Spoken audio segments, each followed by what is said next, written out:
Break के बाद आपका स्वागत है। चलिए अब देखते हैं 5 मिनट में 25 खबरें। कोरोना को लेकर पीएम नरेंद्र मोदी ने कल बंगाल में होने वाली सभी रैलियों को रद्द कर दिया है। पीएम मोदी चुनाव प्रचार करने के बजाय कल कोरोना के हालात पर बैठक करेंगे। कल 10 बजे पीएम मुख्यमंत्रियों के साथ बैठक करेंगे। इससे पहले प्रधानमंत्री नरेंद्र मोदी ने ऑक्सीजन सप्लाई को लेकर उच्च स्तरीय समीक्षा बैठक की। बैठक में पीएम ने ऑक्सीजन सप्लाई के काम में तेजी लाने के निर्देश दिए। उन्होंने राज्य सरकारों से ऑक्सीजन की जमाखोरी के खिलाफ कार्रवाई करने को भी कहा है। कोरोना के बढ़ते मामलों और ऑक्सीजन को लेकर बिगड़ते हालात को लेकर सुप्रीम कोर्ट ने सख्ती दिखाई है। सुप्रीम कोर्ट ने केंद्र सरकार से 4 मुद्दों पर नेशनल प्लान मांगा है। इस मामले में अब 23 अप्रैल को सुनवाई होगी। चीफ जस्टिस ने कहा कि सुप्रीम कोर्ट ऑक्सीजन और दवाओं की सप्लाई, वैक्सीनेशन और लॉकडाउन लगाने का राज्यों का अधिकार पर गौर कर रही है। हम चाहते हैं कि लॉकडाउन का अधिकार राज्यों के पास रहे। यह जुडिशियल फैसला नहीं होना चाहिए। कोरोना के गंभीर हालातों के बीच जस्टिस एनवी रमणा अगले सीजेआई पद की शपथ लेंगे। 24 अप्रैल को होने वाले कार्यक्रम में अतिथियों की संख्या में कटौती की गई है। इस बीच दिल्ली हाईकोर्ट ने केंद्र सरकार को निर्देश दिया है कि सभी अस्पतालों में ऑक्सीजन की सप्लाई सुनिश्चित की जाए। कोर्ट ने कहा कि ऑक्सीजन की कमी से किसी की जान जाने पर अपराध माना जाएगा। कांग्रेस की अंतरिम अध्यक्ष सोनिया गांधी ने कोरोना की खतरनाक होती लहर के बीच केंद्र सरकार की नीतियों को कटघरे में खड़ा किया। उन्होंने पीएम नरेंद्र मोदी को चिट्ठी लिखी, जिसमें उन्होंने कोरोना के खिलाफ वैक्सीनेशन की नई पॉलिसी पर नाराजगी जताई। सीएम अशोक गहलोत ने कोरोना वैक्सीन को पूरे देश में फ्री करने की मांग की है। उन्होंने ट्वीट कर कहा कि मैं उम्मीद करता हूं कि प्रधानमंत्री नरेंद्र मोदी 18 वर्ष से अधिक आयु वर्ग के लोगों के लिए भी फ्री वैक्सीनेशन की घोषणा करेंगे, जिससे सभी नागरिकों को वायरस से सुरक्षा मिल सकेगी।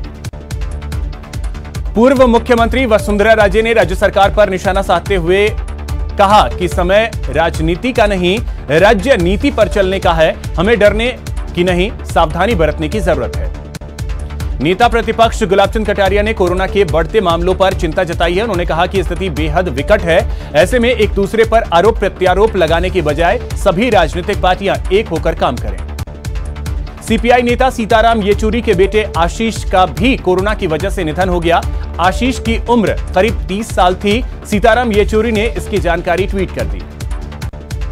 कांग्रेस के वरिष्ठ नेता और पश्चिम बंगाल में पार्टी के अध्यक्ष अधीर रंजन चौधरी भी कोरोना पॉजिटिव हो गए हैं। उन्होंने कहा कि वे वर्चुअली चुनावी कैंपेन करते रहेंगे। महाराष्ट्र में कोरोना वायरस के मामलों के बेलगाम होने के बीच उद्धव ठाकरे सरकार ने पाबंदियां बढ़ा दी हैं। महाराष्ट्र में आज रात 8 बजे से 1 मई तक लॉकडाउन रहेगा। देश में कोरोना वायरस की बेकाबू रफ्तार जारी है। पिछले 24 घंटे में 3,14,835 नए संक्रमित मिले हैं, जो वर्ल्ड रिकॉर्ड है। इससे पहले अमेरिका में एक दिन में 3,07,000 लोग संक्रमित हुए थे। राजस्थान में भी कोरोना की रफ्तार बेकाबू होती जा रही है। बीते 24 घंटे में 14,468 नए केस सामने आए, जबकि 59 लोगों की मौत हुई। वैक्सीनेशन के तीसरे फेज के लिए 24 अप्रैल से रजिस्ट्रेशन शुरू होगा। कोविन ऐप के जरिए यह रजिस्ट्रेशन होगा। तीसरे चरण में 1 मई से 18 साल से अधिक उम्र के लोगों को टीका लगाया जाएगा। प्रदेश में ऑक्सीजन की कोई कमी नहीं होगी। इसको लेकर चिकित्सा सचिव सिद्धार्थ महाजन ने बताया कि केंद्रीय कैबिनेट सचिव राजीव गौबा ने सीएस निरंजन आर्य के साथ बात की और ऑक्सीजन की समुचित सप्लाई का भरोसा दिया। हरियाणा और राजस्थान पुलिस ने ग्रीन कॉरिडोर बनाकर ऑक्सीजन ट्रक 9 घंटे में जोधपुर के एमजीएच अस्पताल पहुंचाया, जिससे हॉस्पिटल में ऑक्सीजन का गंभीर संकट टल गया।